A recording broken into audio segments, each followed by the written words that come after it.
Voici donc comment vous devez prier. Donc, il y a une méthode de prière que Dieu aime. Notre Père qui est aux cieux, que ton nom soit sanctifié. Que ton règne vienne, que ta volonté soit faite sur la terre comme au ciel. Ça, c'est adoration.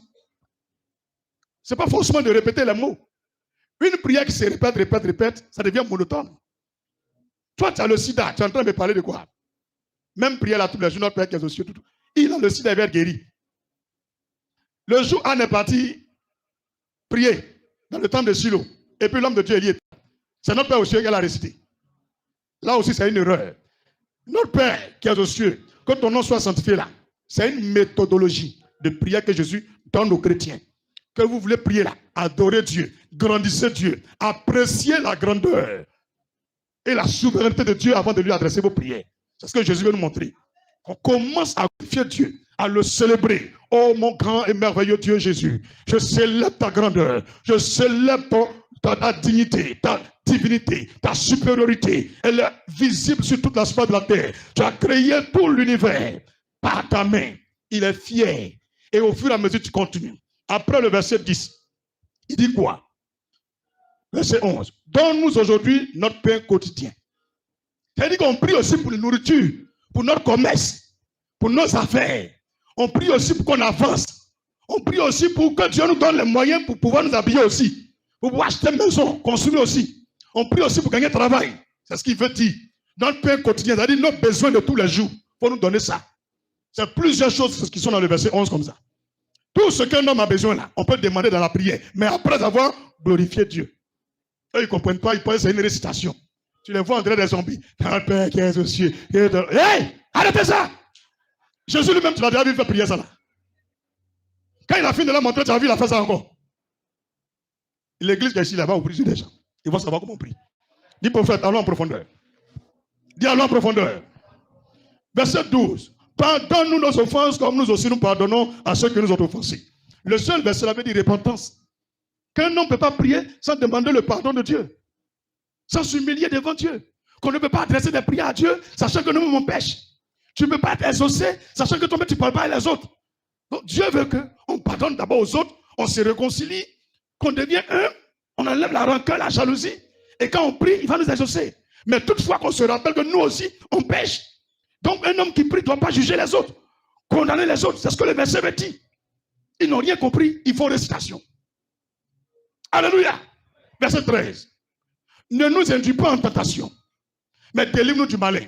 Car c'est à toi qu'appartiennent. Bon, avant de dire car, ne nous induis pas en tentation, mais délivre-nous du malin. Ça, c'est délivrance. Esprit de mort, sors. Je renonce à soi, libre ma vie. Casse ta base par le sang de Jésus. Je me sépare des œuvres de la sorcellerie. Tout esprit qui tient mon ventre dehors. Tout esprit qui a bloqué mon mari, sort. C'est là le combat spirituel.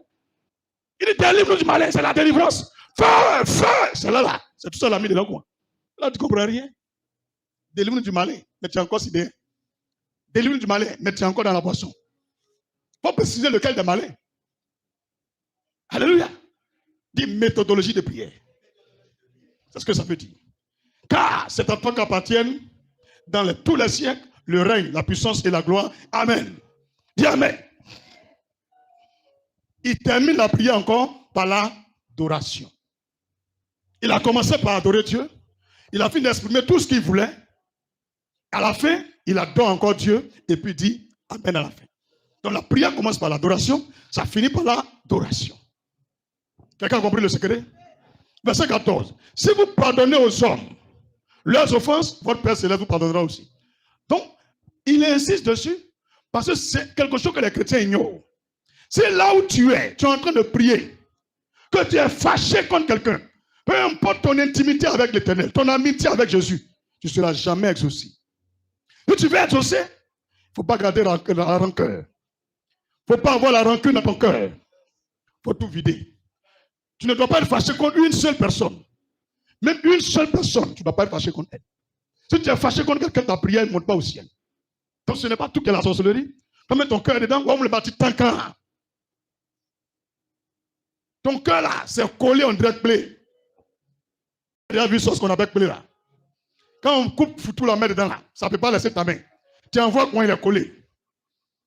Pour finir, tu coupes ta main. Ou tu prends ciseaux. Oh. Ah, mais moi, j'ai mangé ça avec ciseaux. Il y a pris les ciseaux là. C'est les dodos là-bas. À jamais. C'est les guéris.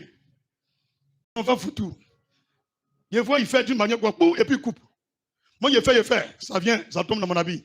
Il dit, tu as ciseaux, il dit, il faut envoyer. Quand il fait pour moi, il met, puis il mange. Et puis il mange.